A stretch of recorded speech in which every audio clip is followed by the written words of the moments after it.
this will start our video. Once again, previous video रे जेमती हमें start करथिले तो सेमती आउ गोटे साइड आम पड़ोसी देशों ପାଇଁ भिखारी ଆମେ ମାନଙ୍କ बनेइछु ପାଇଁ बहु कष्ट ଭିକାରୀ भिखारी ମାନଙ୍କ ମାନଙ୍କ ପାଇଁ ବାସ୍ ପड़ोसी ଦେଶ କହିବାର ପଛରେ କଣ ଅଛି? ପड़ୋଶୀ ଦେଶ ପଡୋଶୀ ତ ଦେଶ ପ୍ରୋବ୍ଲେମ କହିବା କିଛି ମୁଁ ଭାବୁଛି ଦରକାର ନାହିଁ। ଭିକାରୀ କହିଦେଲେ ସାରା ଦେଶର ଲୋକ ଜାଣିଯିବେ ଭିକାରୀ କିଏ। ଇଭେନ ଗୁଗୁଲ ରେ ବି ଭିକାରୀ ବୋଲି ମାରିଦେଲେ ଆସିଯିବ ଭିକାରୀ ମାନେ ପାକିସ୍ତାନ ବୋଲି। परफेक्ट ଭିକାରୀ कम्प्लीटली ଭିକାରୀ ओके ठीक ସବୁ अछि ୱେରେ स्टार्ट ଭିକାରୀ। कर। ବାକି ତା ପୂର୍ବରୁ ଆମେ ଆମ ଦର୍ଶକ ବନ୍ଧୁ ମାନଙ୍କୁ ୱେଲକମ୍ ଆଣ୍ଡ ଜୟ ଜଗନ୍ନାଥ ୱାନ୍ସ जय ମାନେ जगन्नाथ। ଆଉ ଗୋଟେ ଭିଡିଓ ପାଇଁ ଆମର। ତ ଲେଖକ ଦେବପ୍ରିୟ ଦାସ ଏମିତି ଲେଖିଛନ୍ତି କି ଗୋଟେ ସାୟରୀ ଲେଖିଛନ୍ତି ତାଙ୍କ ପ୍ରେମରେ ବିଭୋର ହେଇକି ପଡୋଶୀ ମାନଙ୍କର। ତ ମୁଁ ସେଇଟା ଶୁଣିବାକୁ ଚାହୁଁଛି। तो शायरी अच्छी कि 11 भिखारी आए थे मैच खेलने, 11 भिखारी आए थे मैच खेलने, लेकिन भारत खड़ा था उनके सामने, लेकिन भारत यस खड़ा था उनके सामने।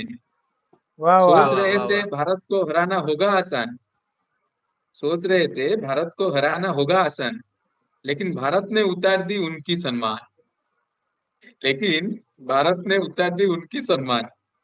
पहले दुबे ने डुबाया, फिर अभिषेक ने तोड़ा, साथ में गिल की शर्त देख के भिखारियों का होश उड़ा।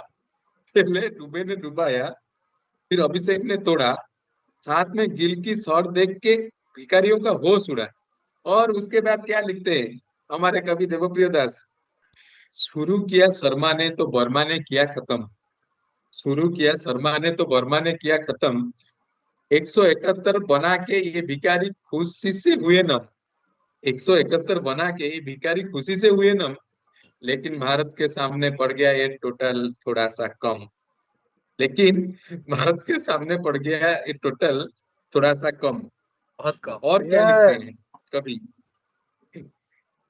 एक भिखारी बैट को बंदूक और खेल की मैदान को वारजोन समझ लिया, एक भिखारी बैट को बंदूक और खेल के मैदान को वारजोन समझ लिया। यहाँ से अगर हम हमारे मोदी जी बोलते तो क्या बोलते? वो बोलते लेकिन बेटा ये नया भारत है, चाहे वारजोन हो या खेल के मैदान, या धरती हो या आसमान, आसमान हर जगह तुम्हें अच्छे से ठोक दिया। अरे वाह, salute Debapriya, salute. Yes thank you थोड़ा सा डीप जाने वाले कवि है, पर उड़िया में ब्लॉग करना पड़ रहा है उनको। नहीं, उड़िया ब्लॉगर कोई थोड़ा नहीं, मतलब उड़िया ब्लॉगर कैसे छोटे नुह, बाकी टे बड़ कवि आमर, बाकी ठीक अच्छे क्रिकेट एनालिस्ट बनी जाइछन। नहीं बहुत बढ़िया थिला। पूर्वटा टिके इंपैक्टफुल नथिला, एटा किंतु बहुत इंपैक्टफुल पकेबो। ओके ठीक अच्छे। तो आसी जाम हम टॉपिक को। अफगानिस्तान पाकिस्तान क्या कहउछन्ती कोन कहउछन्ती सब टॉपिक विषय रे मैच रो समाप्ति पर पाइजान हमर कोन सब कहिसन्ती, तो पाइजान को रिजल्ट पाइजान कोन सब से हाँ सब विषय स्टार्ट करिवा। तो सेति पई देवप्रिय कुह। तो पाइजानଙ୍କର पूरा पाई अलगा जान अलगा हो जाइए कहीं ना पाइजान जो हैंडशेक विवाद को लेकिन जो विवाद तैयारी करते आईसीसी आगे आंडी पाइक्रप को हटाओ नले आम बॉयकट करू। आईसीसी भी कहला मैं के लूंगा आंडी पाइक्रप को पाकिस्तान वर्सेस यही मैच रे भी रखिला पुणी अगेन सुपर 4 रे इंडिया वर्सेस पाकिस्तान मैच भी रखिला। ले क्या करना है कर ले। आंडी पाइक्रट को छोड़ो, आंडी तो ठीक अछि, पाइस बा कदला पाकिस्तान वालांकर। सही कहली बा पाकिस्तान में जो पाईजान पाई अलगा जान अलगा करदेला पूरा आईसीसी। आउ एबे कोन सुनिया को भाई मिली जी माने एक्चुअली पुणी गोटे देखिया नुआ गले ड्रामा ये सब तैयारी गोटे हबाक जाउजी। ये ही चलेछन्ती, माने इलेक्शन पॉलिटिकली चलेछन्ती। जेहेतु तांकर इंटीरियर मिनिस्टर अछि पॉलिटिकल ना, तो पॉलिटिकल वे सब जिंस देखिबे।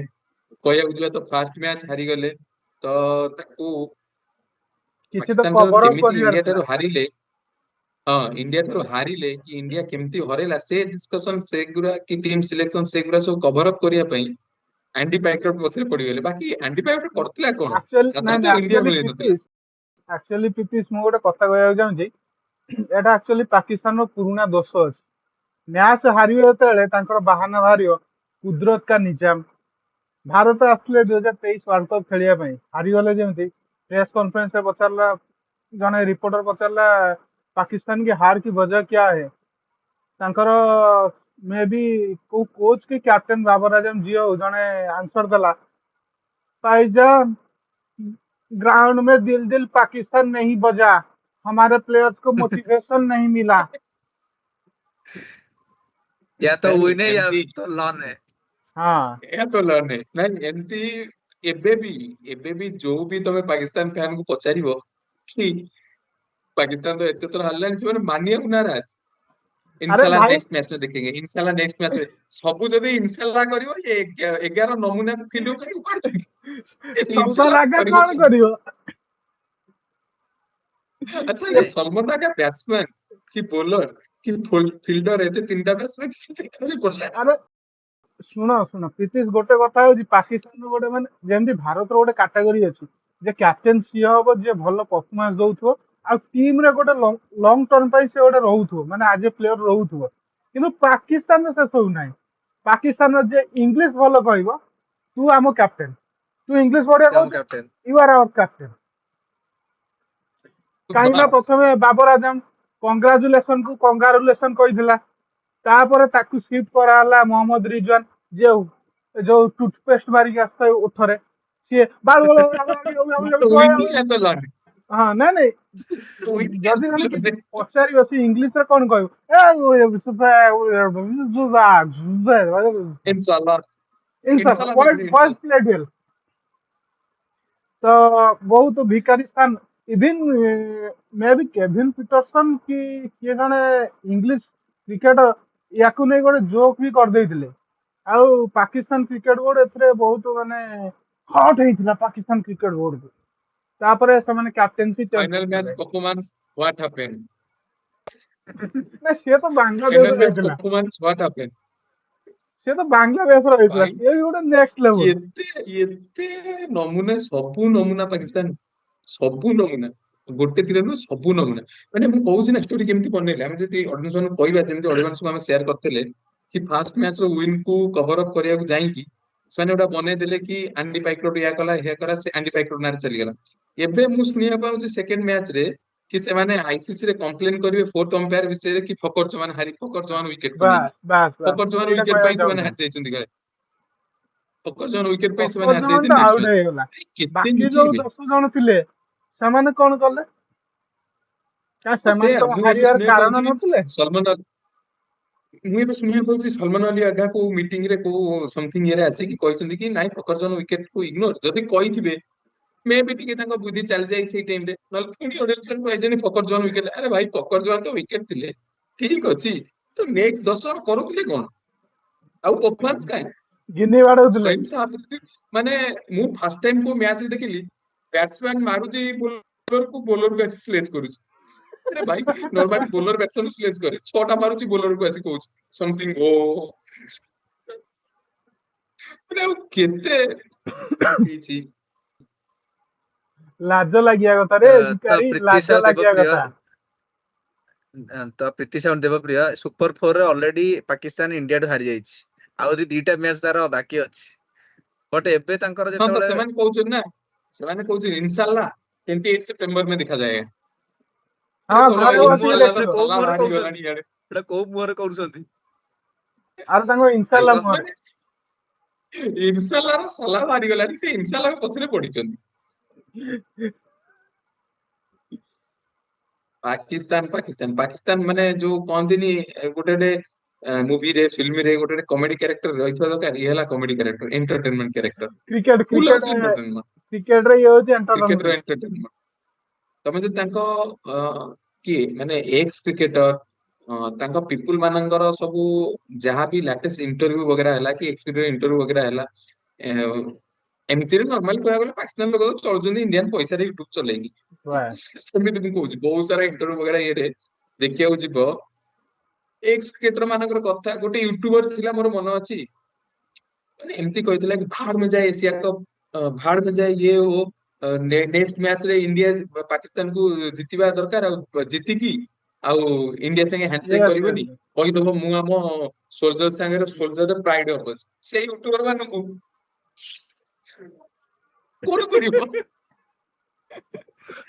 ଆରେ ଭାଇ ନାଇଁ ନାଇଁ ସୋଲଜର ଆକ୍ଚୁଆଲି ଆଉ ଶୁଣ ଆଉ ପ୍ରୀତି ଗୋଟେ ଏବେ ପ୍ରୀତି ଏତେ ହାଇପ କ୍ରିଏଟ କରି ଚାଲିଛନ୍ତି ସବୁଆଡେ, ସେ ହାରିସ ରଫର ସେ ଯୋଉ ମାନେ କୋଉ ଇଏରେ ଭାଇ ତୁ ଇଗୋ ଦେଖଉଛୁ, କୋଉଥିରେ ହାରୁଛୁ ତାପରେ ବି ଆକ୍ସନ କରୁଛୁ ନାଇଁ ନାଇଁ କଣ ନାଇଁ ନାଇଁ ପାଇଁ? ନାଇଁ ନାଇଁ ଯଦି ଜିତିଥାନ୍ତୁ ଆକ୍ସନ ଶୁଣ ଶୁଣ କରିଥାନ୍ତୁ ପ୍ରୀତି ଠିକ, ଆକ୍ଚୁଆଲି ଟିକେ ଶୁଣ ଟିକେ ସେ ଯୋଉ ଛଅ ଛଅ ଦେଖେଇ ହଉଛନ୍ତି ସବୁ ସେ ଫୁଟବଲର ଛୋଟ ଛୁଆ ମାନେ ଦେଖେଇ ହଉଛନ୍ତି ଅଣ୍ଡର 19 ରେ ଛଅ, 6-0 ଆକ୍ଚୁଆଲି ମୁଁ 6-0 ଏ ଛଅଟା 6-0 ମୁଁ ବୁଝିବା ପାଇଁ ବହୁତ ଚେଷ୍ଟା କଲି 6-0 ଆକ୍ଚୁଆଲି କଣ, କଣ 6-0? ଆରେ ମୁଁ ଭାଇ ଜାଣିବାକୁ ଚାହିଁଲି କ୍ରିକେଟ, ପାକିସ୍ତାନ ଲାଷ୍ଟ କ୍ରିକେଟରେ ମ୍ୟାଚ୍ ରେ କେତେ 6-0, ୱିକେଟ ରେ ହାରିଲା? କ୍ରିକେଟରେ 6-0 ସେମାନେ କହିବାକୁ ଚାହୁଁଛନ୍ତି କି ମାନେ ଲାଷ୍ଟ 2022 ରୁ ଆରମ୍ଭ କରି ଏ ତ 7 ନମ୍ବର ମ୍ୟାଚ ଜିତିଗଲା, ଏଇ ମ୍ୟାଚ କୁ ଛାଡିକି ଇଣ୍ଡିଆ, ତ ସେମାନେ କହିବାକୁ ଚାହୁଁଛନ୍ତି ଆମର ପୁରା ଛେଛେ ବାପ ଆରମ୍ଭ ବିରାଟ କୋହଲି 2022 ସେକେଣ୍ଡ ଗୁଡା ବୟାନ ମାନେ ଫାର୍ଷ୍ଟ ବାପ ଗୋଟେ ବାପ, ସେକେଣ୍ଡ ରେ ଆସିଲା ଗୋଟା ବୟାନ ହାରିସ ରାଫ କହିଥିଲା କି ରୋହିତ ଶର୍ମା ଟିକେ ମତେ ହିଚକିଚା ଖେଳିବା ଲାଗି ଇଏ କରିବା ଲାଗି ପରଫମାନ୍ସ ଦବା ଲାଗି,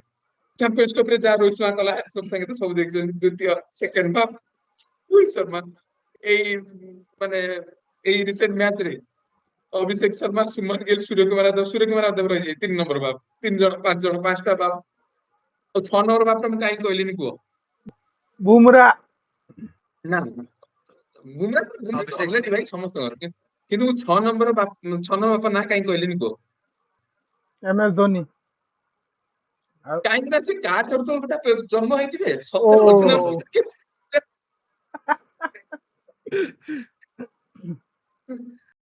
ତ ଆକ୍ଚୁଆଲି ପ୍ରୀତି ଆହୁରି ଗୋଟେ କାରଣ ଅଛି, ଏଇ ଯୋଉ 5-1 ଏମିତି ଦେଖେଇଥିଲା ନା 5-1, ତାର ଆଉ ଗୋଟେ କାରଣ ଅଛି, भाईजान हमें 5 किलो आटा 1 किलो डाल दे दो।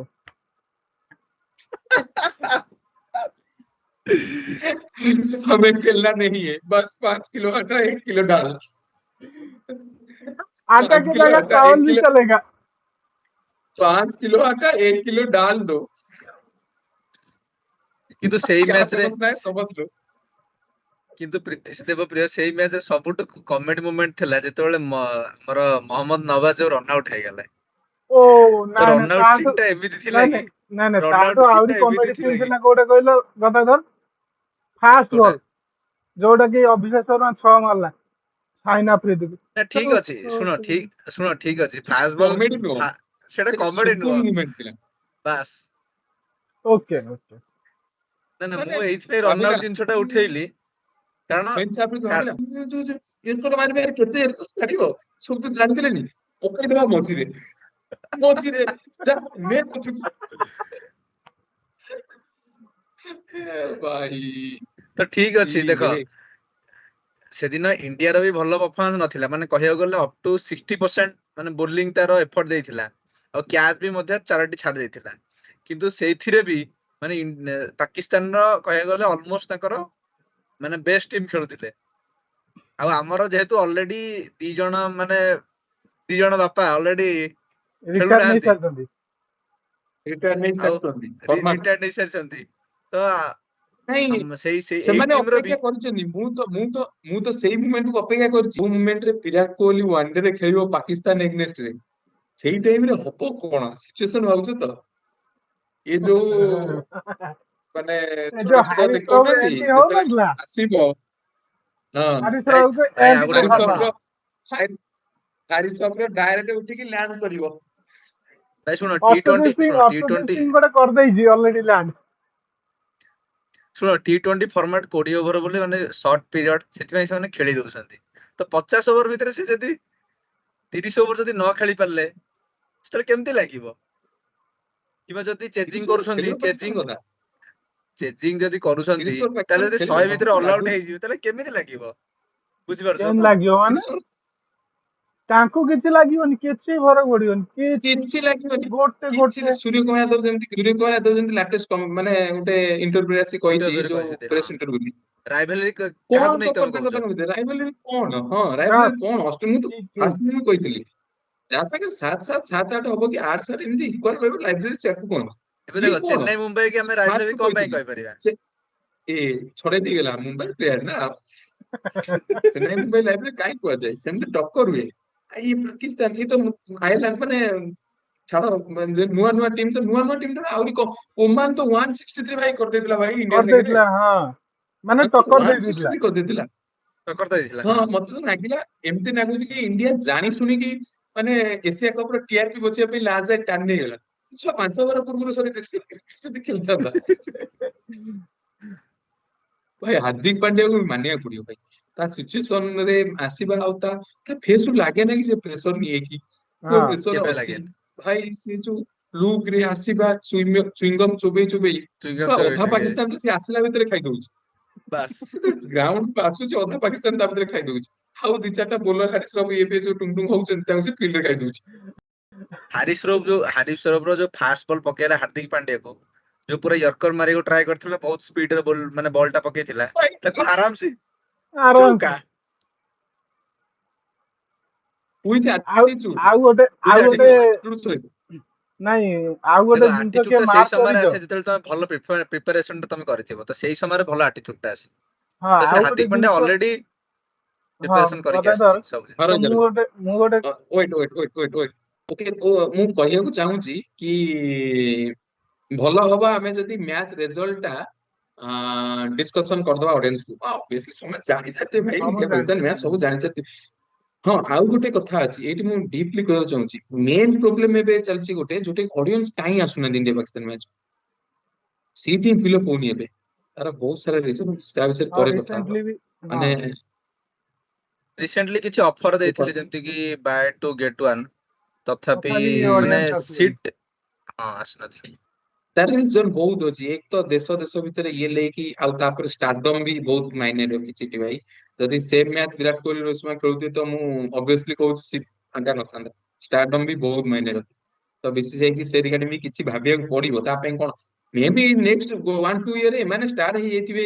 ଯଦି ଏମିତି ପାକିସ୍ତାନ ଟାଇପ ର ଆଉ ଦିଟା ଟିମ୍ ରହିଯିବ ତ ଅଭିଷେକ ଶର୍ମା ସୁମନ ଗିଲ୍ ଷ୍ଟାର କରିକି ହିଁ ଛାଡିବ ସିଏ। No doubt, no doubt. Topic over. ସହିଂସା ବୋଲି କରୁଛେ ଛେ। ଛାଡ ଡିସ୍କସନ ଓକେ କୁହ।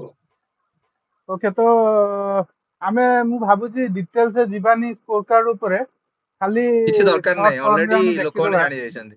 ତ ଭିକାରୀ ମାନଙ୍କ ତରଫରୁ ଯୋଉ ବନ୍ଧୁକଧାରୀ ଆସିଥିଲା, ଯାହାର ପାର୍ଟ ଟାଇମ ହଉଛି କ୍ରିକେଟର ଆଉ ଫୁଲ ଟାଇମ ଟେରରିଷ୍ଟ, ସିଏ ହାଏଷ୍ଟ ମାରିଥିଲା ଓକେ। 58। ଆଉ ଇଣ୍ଡିଆ ତରଫରୁ ହାଏଷ୍ଟ ୱିକେଟ ସିଏ ପୁଣି ନେଇଥିଲେ ଶିବମ ବନ୍ଧୁକ ଦୁବେ। ସେଲିବ୍ରେସନ କରିଥିଲା। 40 କେତେ ବଲ ମାରିଥିଲା? 45 या 44 କେତେ ବଲ ମାରିଥିଲା? 45 ରେ 45 45 ବଲରେ ବଲରେ 58। 58। 128 ର 129। Strike rate. ହୁଁ। 128, 29 ର ଷ୍ଟ୍ରାଇକ ରେଟ୍। ତା ଦେହରେ ସେଲିବ୍ରେସନ ସେମିତି। ଆରେ ଭାଇ, ଆମ ଇଣ୍ଡିଆରେ 160 ର ଷ୍ଟ୍ରାଇକ ରେଟ୍ ଦିଟା ବ୍ୟାଟ୍ସମ୍ୟାନ ବସିଛନ୍ତି। ସେ ତାକୁ ଖେଳଉନାହାନ୍ତି। ଖେଳୁନାହାନ୍ତି। ପୁଣି ଇଏ ଟିମରେ 128 ରିଙ୍କୁ ସିଂ ଭଳିଆ ପ୍ଲେୟର ବସିଛି। ପ୍ଲେୟର ବସିଛି। ଗୋଟେ ଓଭରରେ 5ଟା 6।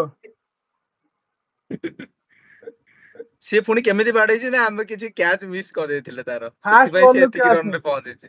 ହଁ, ଆଉ ତ ଇଣ୍ଡିଆ ତରଫରୁ ହାଏଷ୍ଟ ୱିକେଟ ଟେକର ଥିଲେ ଆମର ଶିବମ ଦୁବେ, ଯିଏକି ପୁରା ପାକିସ୍ତାନକୁ ଡୁବେଇ ଦେଇଥିଲେ। Part time bowler. Part time bowler. Pakistan against ସେ full time bowler, full allrounder ସେ।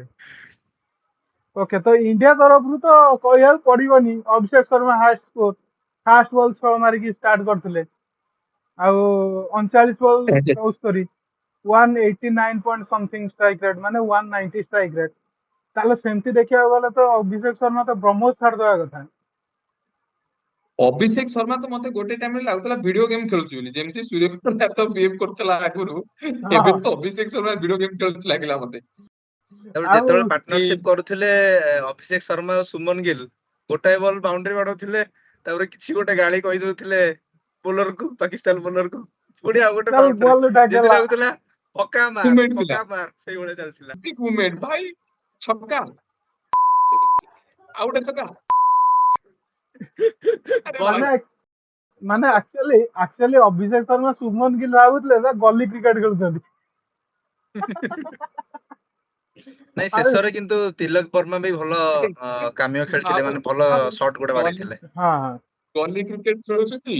ଆଉ ଇଏ ଦି ଜଣ ତାଙ୍କ ସିନିୟର ମାନେ ଟିକେ ସିନିୟର ଟାଇପ ର ଅଛନ୍ତି ଆଉ ତାକୁ ବ୍ୟାଟିଂ ବୋଲିଂ ଦେଇନାହାନ୍ତି ସେଇ ଜାଗାରେ ତାକୁ ପିଟି ଚାଲିଛନ୍ତି। ମତେ ମତେ ଲାଗିଲା କି ସୂର୍ଯ୍ୟ କୁମାର ଆସିଥିଲେ କହିଲେ ଏମାନଙ୍କ ସହିତ କମ ବାଟ ଆଉଟ ହେଇଯାଉଛି। ହଁ ସୂର୍ଯ୍ୟ କୁମାର କହିଲା ଫାଷ୍ଟ ମ୍ୟାଚରେ ବହୁତ ବାଡେଇ ଦେଇଛି ଏ ମ୍ୟାଚରେ ଦରକାର ନାହିଁ।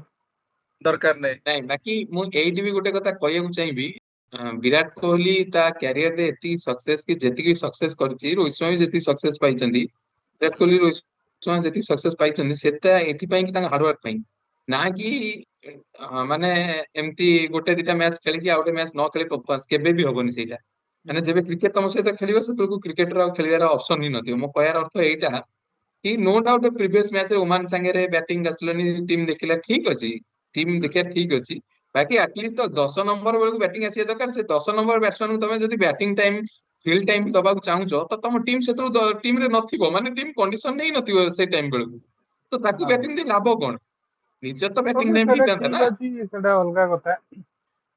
ଆଉ ଗୋଟେ ଜିନିଷ କି ମାର୍କ କରିଛ ଏଇ ମ୍ୟାଚରେ ଗୋଟେ ଘଟଣା ଘଟିଛି ଏମସିଜି ରେ ଯୋଉ କୋଉଟା ବୋଲରକୁ ଏମିତି ମାଡ ହେଇଥିଲା ଲାଷ୍ଟ ଓଭରରେ ବିରାଟ କୋହଲି ମାରିଥିଲା ଆଉ ବାବର ଆଜମ ତାକୁ କହିଥିଲା ତୁ ମେରା ଚାମ୍ପିୟନ ବୋଲର ହେ ଚାମ୍ପିୟନ ବୋଲରକୁ ଓକେ ଏମିତି ଡରାଇ ଦେଲେ ଅଭିଷେକ ଶର୍ମା ଆଉ ଶୁଭନ ଗିଲ୍ ବିଚାରୀକୁ ବୋଲିଂ ବି ଦେଇନାହାନ୍ତି।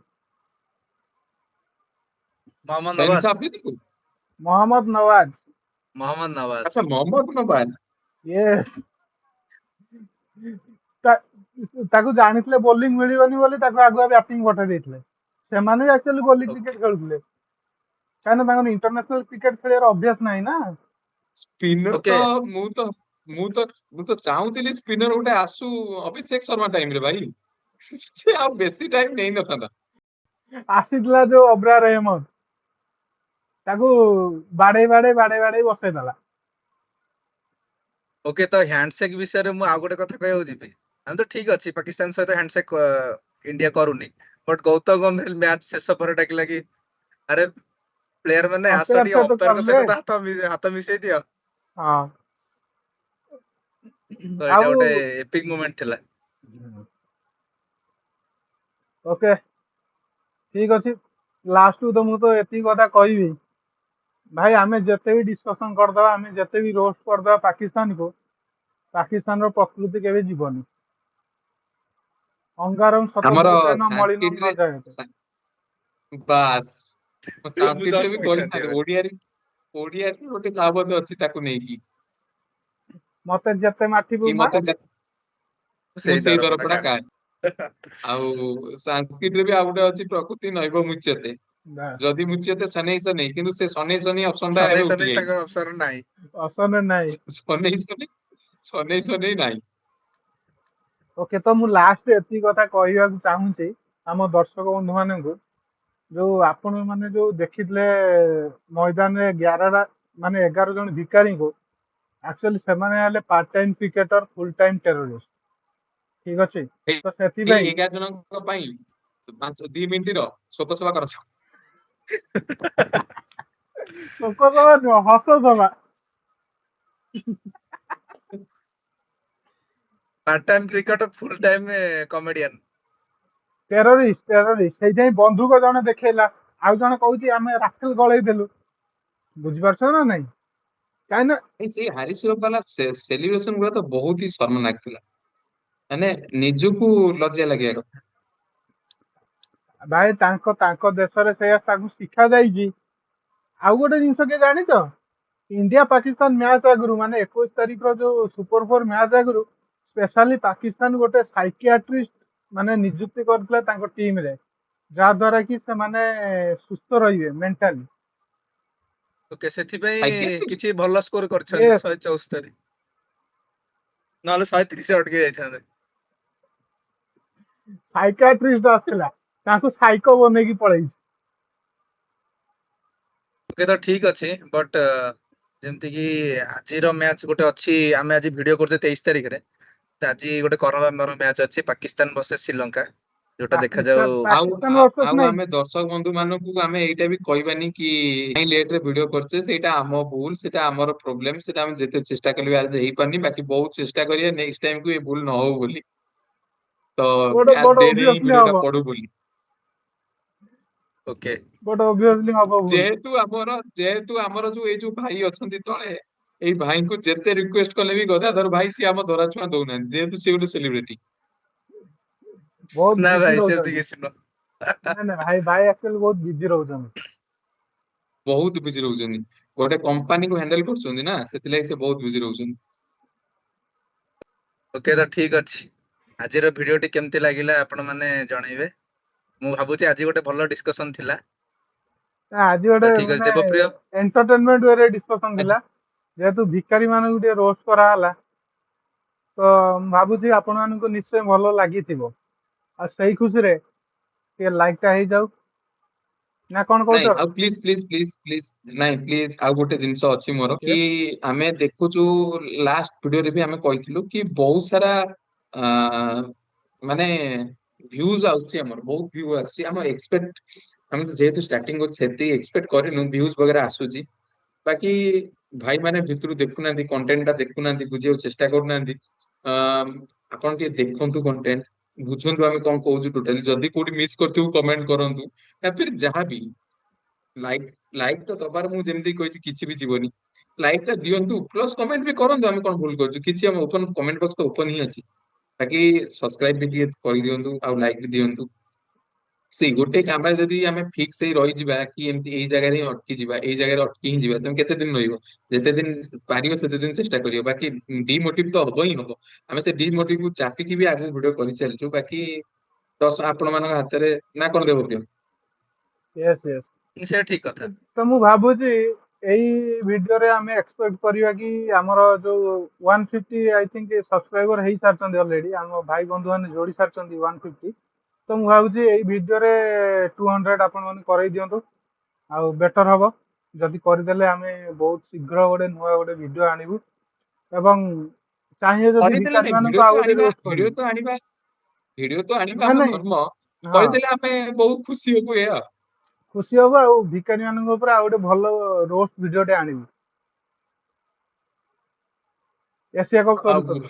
ୱିଥ୍, ହଁ, ଆଉ ଆପଣ ମାନେ ବି ଯଦି କିଛି ରିଆକ୍ସନ ଭିଡିଓ ଦେଖିବାକୁ ଚାହୁଁଛନ୍ତି, ମାନେ ପାକ୍ ପିପୁଲ ପାକ୍ ମାନଙ୍କର କି ମିଡିଆର ହେଲା ପାକ୍ କିମ୍ବା କିଛି ମିଡିଆର କି ତାଙ୍କ ଏକ୍ସ ପାକିସ୍ତାନ, କ୍ରିଏଟର ମାନଙ୍କର, ହଁ Pakistan X news creator media ହେଲା। ମାନଙ୍କର ନ୍ୟୁଜ ମିଡିଆର, ତ କମେଣ୍ଟ ବକ୍ସ ରେ ନିହାତି ଜଣେଇବେ, ତ ଆମେ ସେଇଟା ବି ଚେଷ୍ଟା କରିବୁ।